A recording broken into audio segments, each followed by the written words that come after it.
This episode of Loving You, the podcast, is brought to you by Sony Music and The Orchard, home of Eleanor, Crazy for You, and the new top 5 record, Groove Dynasty's Somebody Loves You Back.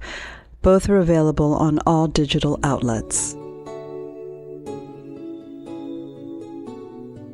Hi, everybody. Happy Mother's Day. Happy Sunday. I'm hoping that you're having a great day, wrapping up the day and getting ready to sit down and join Chris and I for our topic for today. So I was doing some reading, and according to a national survey, it was conducted in 2022, is entitled The Happiness Index, Love and Relationships in America. 64% of Americans are happy or very happy with their spouse or their romantic partner. 50% are content with their sexual lives. We're going to be discussing that one in a further podcast. Healthy relationships benefit both physical and spiritual and mental lives. And so, they're known to, and this is statistically proven, they lower stress, they lower depression levels, they actually create better cardiovascular health, create a longer life, feeling of purpose and meaning in your life as well. So I thought that today we would focus on healthy relationships and creating them. Before we go too deep into this, I'd like to welcome Chris into the show. Hey, Chris, how are you? I am good. How are you? I'm doing well. How's everything going on for you today? It's good. It's Mother's Day. I know. Happy Mother's Day. Thank you. Thank you. I'm a mother, too. I'm a mother. You certainly are. Yes. You got days where you're more mother than anything else. So we'll see about today, like though. That. More mother than anything else. All right. And you see how I get treated in here? Okay. All right. So healthy relationships. Let's talk about that. Yeah. So question for you, Chris. Oh, God. Right off the rip? Yeah. So okay. What's the question? What would you define a healthy relationship to be? A healthy relationship for me would be she does what I say. She, really. So you're a healthy. She have sex when I say. Real healthy. And, she doesn't talk back. And that would be pretty healthy for me. Okay, and I'm being facetious, but yeah, I can a see healthy that. relationship for me would just really be harmony. Harmony at every level. Harmony when, even when we have disagreements, we could still find harmony. Very important, and that actually is one of the key attributes of a healthy relationship. Healthy relationships, and you're right, and everything except for she does everything you want, because one of the most important things to have a healthy relationship is there's an equal distribution of power. And it's not like I have more power than you. There may be days where you're more powerful than I am, but within the context of the relationship, the power is distributed equally. Right. It balances itself. Yeah, exactly. So it comes out to being balanced. Okay. And then respect of each other, respect of boundaries, very important. Not only do you respect each other, but you respect the relationship. Right. I think that when you're locked in that way, respect comes easy. Not always, though. But I think, in a real healthy, transparent, I was listening to your intro and it was just like healthy transparency, this, that. Well, if you haven't all those things, then it should come easy. It should. But there's moments I think, and that's where the boundaries come in as well. So, a healthy respect of your partner's boundaries. There may be moments where I don't necessarily respect what you're saying or what you're doing, but I don't cross that boundary either. And if there's conflict, I know how to handle it cleanly and with respect. Okay. All right. So transparency, trust. This is really important. A common purpose for a relationship. A common purpose. Yeah. I respect that. Yes. I think that there should be goals on each side. Like I have goals, you have goals, but then there's a relationship goal. Exactly. Like we're working towards what?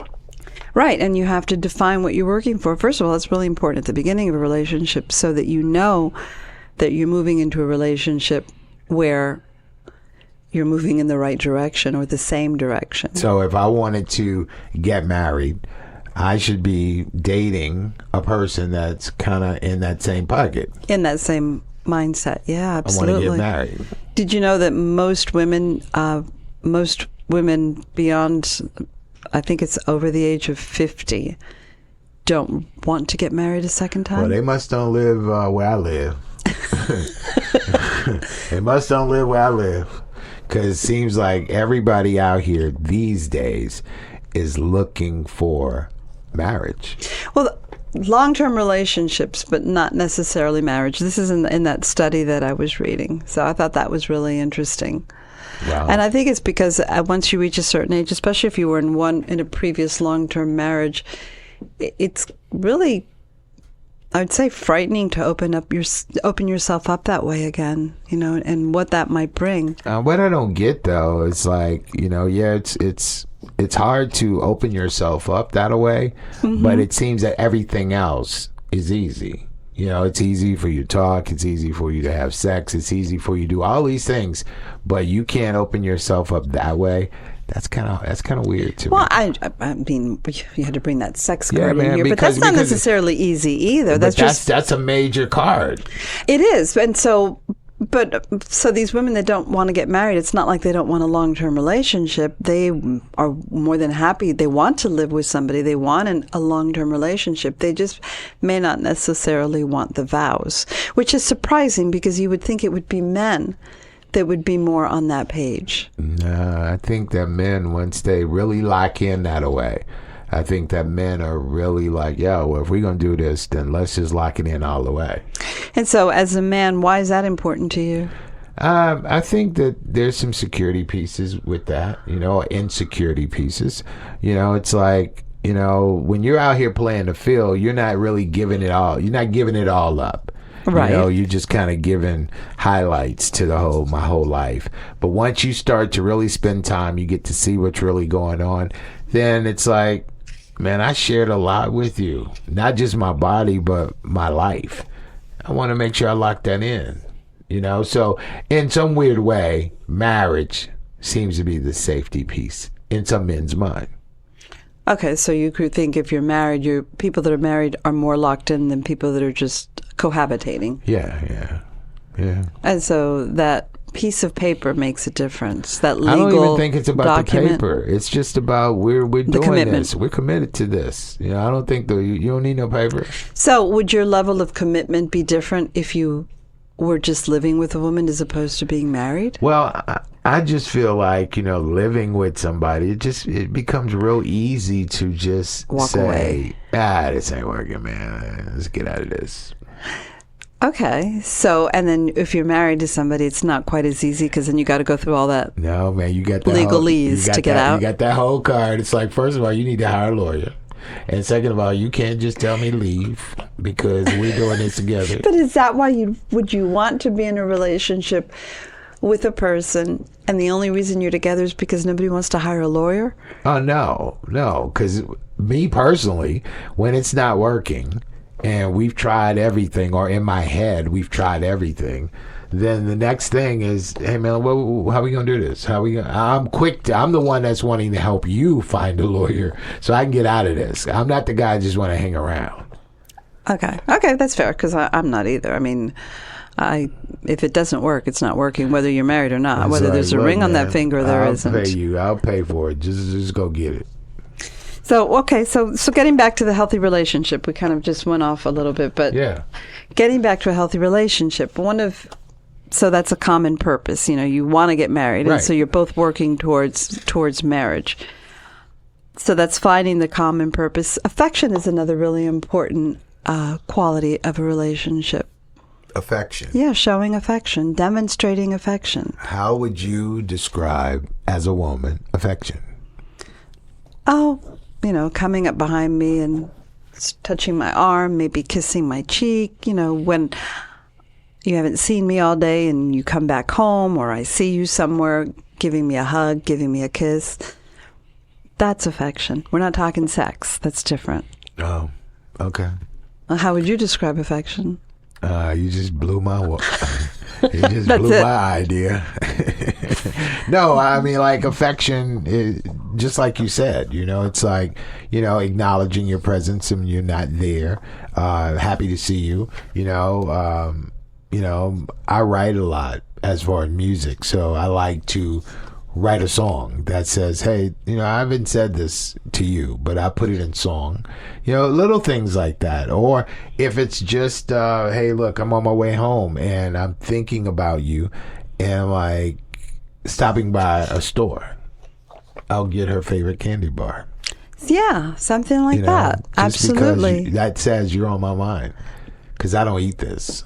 Yeah. She does. Yeah, or leaving one in the refrigerator. Right. Grabs a bite out of it. No, don't grab no bite. She ate the whole thing. Yeah. Yeah, so that's showing that you put your partner, what is it, front and center, the top of mind, like you've always said. This person is top of mind. They come what may, they're always there front and center in your mind. Right. And so that's another key to establishing a healthy relationship. You keep them present. So what's really interesting is if we're talking about healthy relationships and people are listening to this, the first thing they tend to think about is the person they're with. And so you can't assess the health of a relationship by assessing your partner. You literally have to think about your relationship. Wait, run that back one more time. Yeah, so when you talk to somebody about the health, a healthy relationship, right, first thing you're going to think about is your partner. You're going to think about your partner. Yeah, well, the way they make me feel, the things that they do, the things that they don't do. And in your mind, you're thinking that's what's contributing to the health or dishealth or disease of this relationship. Right. When actually what you should think first and foremost is actually of the relationship itself. And so to define a healthy relationship, there's a bunch of different questions that you could ask yourself. Okay. Give them to me. All right. So do you value one another? Value is really important. Be careful now, because I'm making a checklist here. Okay, I could see you. Yeah, I see you already writing them. Right. Do you trust each other? Okay. Do you support the goals and interests of the other person? For instance, you like to write music. Does your partner support your writing music? If you're saying, I'm not going anywhere tonight because, I want to stay in, I got to stay in, I got to work on a song, I got to take care of this, does your partner support you, or do they get upset and say, well, this is our date night, and so can't you do it another day? Or I thought we had plans. Can't you do this another day? Okay. All right. That's going to be a question mark with that one. Keep going. Are you able to retain your sense of self? And that's really important. Do you feel like you can be authentic to who you are? Or are you having to change your way of being to keep another person happy? Oh, man, that would be horrible. That's a hard way to live. No. I love it though, because I see some of my friends, when I'm hanging out with them by themselves, I'll be like, man, you're really a fun person. And then I see them with their spouse, and I know who it is. I recognize you, but I do not recognize your behavior. Because they changed so much. Yeah, it changed to be a whole different person. I was like, man, how do you live like that? Yeah, you should be able to be authentic, because at the end of the day, you want to be with someone that loves you for who you truly are. Right. Do you harbor and demonstrate affection? So, is that something that you show for each other? Like something that I think is such a tender thing is falling asleep holding hands with your partner. Falling asleep holding hands. Yeah. Are you able to share your thoughts, feelings, anxieties, fears? Not just the good stuff, but are you able to share the not so good stuff, the scary stuff with your partner, and not feel like you're going to be judged? Yeah, that's healthy. That's very rare though, because a lot of people are afraid to go to those dark and deep places. A lot of people, or they're married people probably listening to this right now, that are afraid to go to those dark, deep places. Because that's a hard thing. Oh, it is. But those hard things are really important, because when you get there and you've crossed that bridge and you've been able to share your deepest fears, and the person embraces them and actually holds them for you, holds a space in their heart for the things that frighten you or that hurt you or that have hurt you, that creates such a level of intimacy and trust. Mm-hmm. And those are so, you can't have a good, healthy relationship without complete trust and intimacy. So would you suggest that to get to that place, you got to try it on for size and see how it works? Yeah, well, yes, absolutely. So you maybe start with sharing something that it's kind of okay. I can share this with you. I'm not that comfortable with it, but I'm not giving you my deepest fear or my deepest hurt. Right. And see how your partner reacts to that. And it's like taking baby steps. That's what's up. Yeah. Ideally, though, this should start at the beginning of a relationship where you put yourself in these positions, you ask these hard questions. And I know I've said it a million times. You want to ask the hard questions at the beginning of a relationship because that's where you're going to decide, is this something that I really want? Is this something that we see together, that we have the same purpose for this relationship? Or is this something that, we just don't see eye to eye and we're better off calling it quits at the beginning than 10 years in? Oh, that's a hard one. 10 years in. Yeah, you would be surprised. In the same study, it was talking about, and it wasn't a very large percentage. It was a small percentage of people that are pretty much miserable in their marriages or their relationships. And the reason that they got married was for compatibility, but not out of love. Wow, really? Yeah. That's crazy. It is. Wow. And I know we've talked about that compatibility would be, that's... Yeah, just someone to be with because you don't want to be alone. Yeah, but no, I don't think I would want that. Nah. I'd rather be alone and get some good friends and maybe, like you said once, a good dog. I got a dog. No, I don't want no dog either, but, now I have a good friend. Because if I'm going to do it, I want the whole experience. Right. If I'm not going to have that, then I don't. Then why bother? I don't even want to mess with it. Yeah, it's kind of half-assed. So, why do something that way? Nah, I'm good. So I guess, and the two most important questions that really stuck out in my mind is, can this person accept you as you are? And the one that really hits home, do they make your life better or worse? Do they make your life better or worse? I think you got something there, Lopez. Yeah. So if you sit with this person, if you go through all this list and you really sit down and think of your relationship where it is this person enriching your life and making it better, or are they dragging your life down and making it worse? Yeah, let's just keep it on the up note. Yeah, no. So, here this could go off the rails. No. But the point is, you can always change it. I mean, obviously, if it's a toxic relationship, nothing's going to change it. And my suggestion is get out very quickly. Right. But you could be in a relationship where, some of these questions we're not really sure about. A healthy relationship is not born. A healthy relationship is made. And it requires work, and it requires commitment, and it requires sacrifice, and it requires effort. Like anything good in life, it just doesn't happen. You have to work to make it happen. Right. Do you think that time will heal that? I think time without work. No. If we're just putting in time. If you're just putting in time, work. no, it's like being in prison. You're just putting in time towards nothing. If you want to create a healthy relationship, then you need to learn what it takes to make one, and you need to work at creating it. And I think the most important word here is the word work. Because if you're willing to do the work, that's already showing a very deep level of trust to your partner. Mm-hmm. So, work on increasing your trust. And we did have a show about increasing your trust. Work on developing and increasing the trust that you have with each other. Right. Trust is so big, man.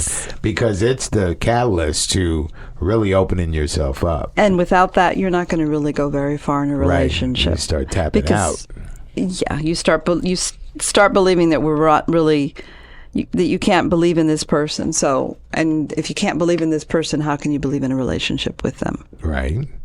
Wow. These are good things here. Yeah. So, building trust in a relationship, and the other podcast, you were a little bit deeper into it, but we can, I'll just give you a couple of things, own up to your mistakes. Say when you say something, do it. Don't say something that you're not going to do. Forgive your partner. And, ask for forgiveness if you've done something wrong. Set an example. That's something we always forget. Set an example in your relationship of what you want the other person to be like. You do it as parents. I taught at one point. As a teacher, I would do that.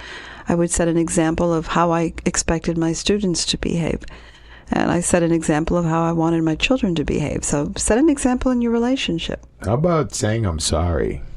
Very important. That creates a very deep level of trust.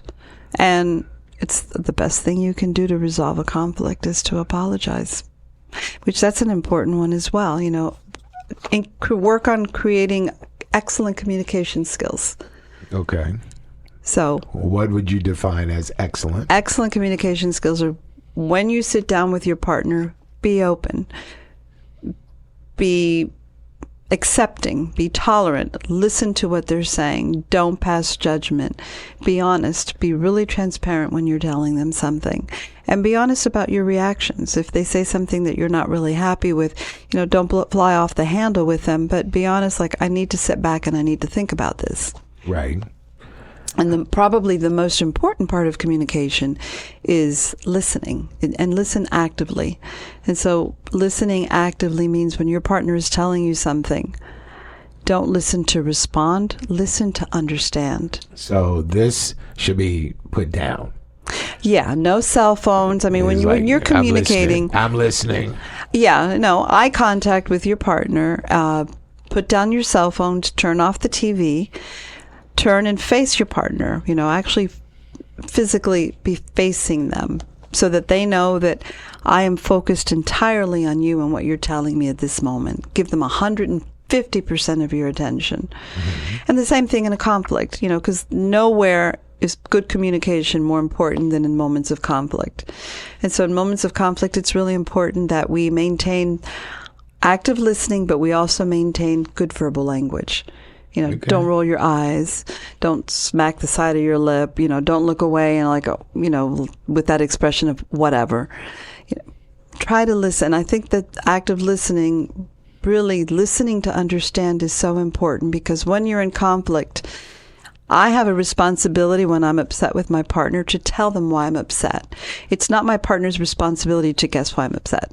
I have a responsibility to tell you. Right. You have a responsibility to listen.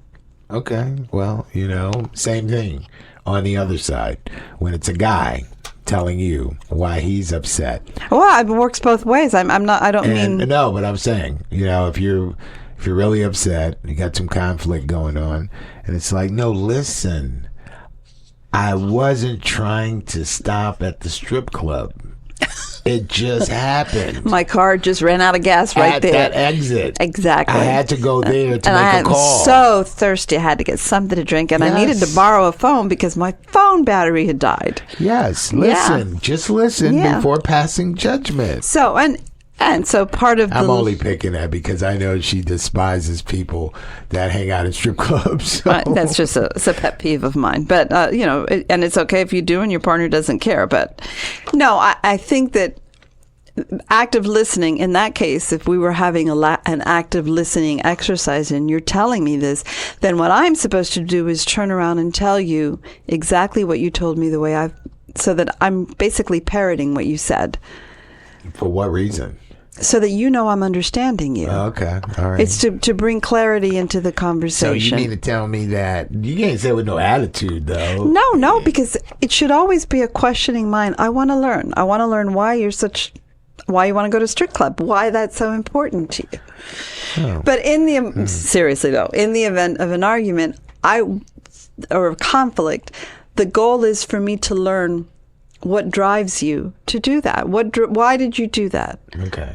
And so by doing that, I'm actually learning a little bit more about how you are, and the way I mirror it back to you is for clarity. So you can say, no, that's not what I meant. You must have misunderstood me. Right. Rather than me just assuming that you meant something and becoming angrier because of it. It's like, okay, so you're telling me that you ran out of gas and the only place that you had to go get a phone to make a phone call was a strip club. Well, I passed by Costco. I passed by McDonald's. Right. I passed by all these places. But nobody there. Oh, they were closed. What a coincidence! I know. It's 10 o'clock at night. They're closed. only place to go was, and then when I got there, I was really thirsty because remember, I had to walk. You had to walk those 20 miles to get to the strip club. Wasn't that long. Yeah. Wasn't that many miles, but I had to walk, and I'm not used to walking those long distances. So I would just want some grace right now. Okay, well, sure. Was Grace the stripper? That's funny. Was Grace the stripper? All right. Anyway. Yeah, but you know what? We're making fun here, but you know, being able to have that conversation and be active in the listening process. You know, I mean, the outcome is going to probably be the same. Yeah, there would be anger, but in that case, it's a little bit. That's a little only because it's something that you, in your case, disagrees with. Yeah, and so this is a conversation. So I would say I'm kind of disrespecting your boundary. Right, the boundaries, absolutely, and that's thank you, because that's exactly what I would say. You know, we have established a boundary because there are boundaries that you can kind of cross the line, but there are boundaries that are hard stops. You know, and so if in the case of this relationship, the hard stop is I don't want you going to a strip club. I can't tell you not to, but I would appreciate it if you didn't, because that would really hurt me, upset me, offend me, whatever reasoning behind it. And then you choose to do that anyway. You are disrespecting that boundary that we had established. Right. So that's but that is, you know, sometimes things happen, you know, like, oh man, they were having a party for my boys, my best friend, you know, I mean, things be happening. Absolutely. And, you know, so I hope that you would have a little forgiveness in your heart sometimes. Well, and that's a really important part of a relationship as well, is the ability to forgive somebody when they're genuinely sorry. I just don't get it from you, man, because I feel like you would be like, I'm giving you forgiveness. You're going to be on the sofa for a minute. Mm-hmm, just a bit. You're still under the roof, but you're on the sofa. Well, I didn't put you in the doghouse. Oh my God, you're hardcore. No, well, but aside, but at some point we would be able to maybe come back and have that conversation again. Right. Well, so the important part, absolutely. And so part of effective communication and all the things that I'm talking about, something that's really important is that if you see that it's going off the handle, you back off. Because sometimes, and we're all human, and we're really heated about things, and things really bother us, so we step away. And so there's nothing wrong with that. And that's not that I'm abandoning you, it's that I'm stepping away because I see that this is not going in a good direction. We need to regroup. Right. So you step away, and then you come back to it with a fresh mind. Another really important thing in communication is the I statement. You know, it's not, you did this, you did that, you're wrong. It's, when this happened, I felt. So, you know, when you went to the strip club, knowing how I feel about that and knowing that we've talked about that, I felt that you didn't respect the boundaries or respect the things that we had talked about. You know, when you got that lap dance, I felt that I felt insecure, you know, and so bringing... Like, you know, but then, so would this be, and I'm really asking a real question, it's going to sound really crazy, but the real question is, it's like, because most guys want to defend that right off the bat. They're like, oh man, get over yourself, like, you're insecure, what's the problem? Right. And so how disarming would it be if the woman said, when it comes to a naked woman or half naked woman dancing on you, I am insecure. Ooh, you just changed the energy. Absolutely. You changed the room. So there's nothing wrong in admitting because we have this big thing that, you know, we can't admit what we have, our flaws or our weaknesses or our shortcomings. And it's really important in a relationship that you be honest enough to say, yeah, I can be vulnerable about this. I am scared about this. And this really happens inside of a healthy relationship. Right. And so, like you said, it changes the whole power dynamic in Absolutely. that because it's no longer you being angry. Now it's like, no, because I wanted that statement would be to pull you in to an argument. Right, exactly. But then you changed the game by saying, oh yeah, I am. It's like, wait, I wasn't prepared for that. Right. One. And so that's about speaking your truth and being transparent. And it changes the dynamic of the relationship, and it can end a conflict because now all of a sudden, instead of you trying to defend yourself and your actions, it's like, okay, so Now I understand where you're coming from. But the important thing would have been when you were setting that boundary to say the reason behind it. I don't feel, not like I don't want you going to a strip club, but, I feel really insecure with the thought of a naked woman coming onto you or rubbing herself against you or whatever is it that... Or just taking our money, dear. Well, or, yeah, that's money that you could be spending on something so much more important. But, yeah, being transparent, I think, is disarming in a relationship. Because just for FYI, just saying, the strip clubs that I go to, they're fully clothed. They're fully clothed? Yeah. Then it's not a strip club. No, I mean, they have on bikinis. Oh, well, and you can see that at the beach. I don't know. I don't know the ones you go to. I'm just playing. I mean, they're not fully clothed and they're topless. So the great thing about establishing effective communication, and learning how to deal with conflict where you resolve it, it's going to strengthen the relationship, because the most important thing it does is it, once again, deepens trust and deepens intimacy. Okay. Deepens trust. Yeah. And deepens intimacy. intimacy. And so the last thing that I'm going to leave you all with that I think is really important in establishing a healthy relationship is don't forget yourself. Self-care is really important. Don't get so wrapped up in the relationship. And, the relationship has to have its health, but so does the individual. So don't forget that you are an individual and that you have time, like you have time to write your music. If your partner likes to go to book clubs, your partner has time to go to book clubs, or, go to the gym. Although going to the gym together is a great way to create intimacy, and it's just a good way to spend time together as a couple. But never forget that you need to prioritize your own mental and emotional and physical health, because not until you're completely healthy can you contribute to a healthy relationship. Wow. All right, Ms. Lopez, you went in on Mother's Day. I did, so I hope, but I do hope all my moms are having a great day, and I hope that this didn't spark any type of arguments. No, I don't think it's any, I think that it had some chuckle moments in it, and it's not too heavy, which is quite unusual for you, because you like going with the hard stuff, and people even say that. They're like, man, I love the fact that you address it head on. Yeah, we're not, neither one of us are scared of the hard stuff. Nah, man, I'm just grateful that we're not going there, because normally after the recording happens, then we normally sit for 45 minutes just trying to figure out what's going on. So thank you. I appreciate you. Well, guys, I really appreciate you spending time with us. It was great spending time with you as well. I hope you have a great rest of your day. For more relationship advice, join the thousands from around the world by checking out my podcast, Loving You. We've made it easy for you to find. Just go to soulcaferadio.com and click on the Loving You banner. I'll meet you there. Until then, live in love.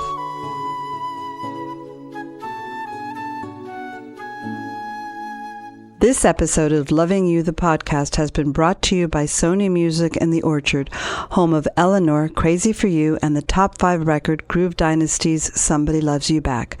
Both are available on all digital outlets.